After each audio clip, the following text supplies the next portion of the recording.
இலங்கை தமிழர் பிரச்சினையை எழுப்பி தமிழக எம்பிக்கள் கோஷங்களை முழங்கியதால் பார்லிமென்டின் இரு சபைகளும் அடுத்தடுத்து ஒத்திவைக்கப்பட்டன.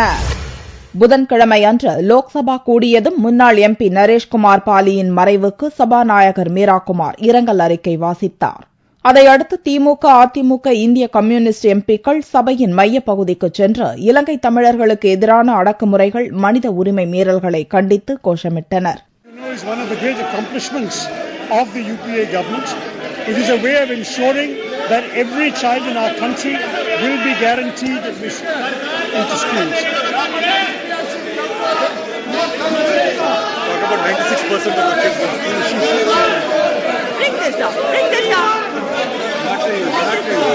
Abhi niche kar. Niche kar. Our stands adjourned to meet again at 12 hours.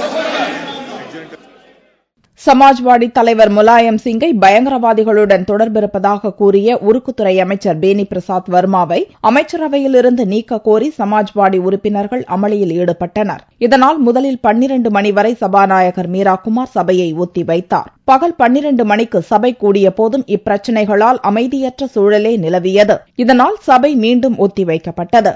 ராஜ்யசபாவில் ரத்னாகிரி விபத்தில் 37 பேர் பலியானதற்கு இரங்கல் தெரிவிக்கப்பட்ட உடனேயே இலங்கை தமிழர்களுக்கு நீதி வழங்க கோரி தமிழக எம்பிக்கள் போராட்டத்தில் ஈடுபட்டனர். அதிமுக உறுப்பினர்கள் சபையின் மையப்பகுதியில் உட்கார்ந்து கொண்டு நீதி கேட்டு கோஷமிட்டனர்.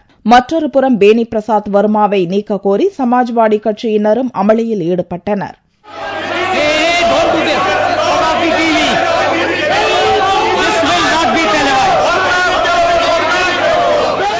அமைதி ஏற்படுத்த சபைத் தலைவர் ஹமீத் அன்சாரி முயன்றும் பலனில்லாமல் போனதால் பகல் 12 மணி வரை சபை ஒத்திவைக்கப்பட்டது. சபை மீண்டும் கூடிய போதும் அமளியே நீடித்ததால் மறுபடியும் ஒத்திவைக்கப்பட்டது.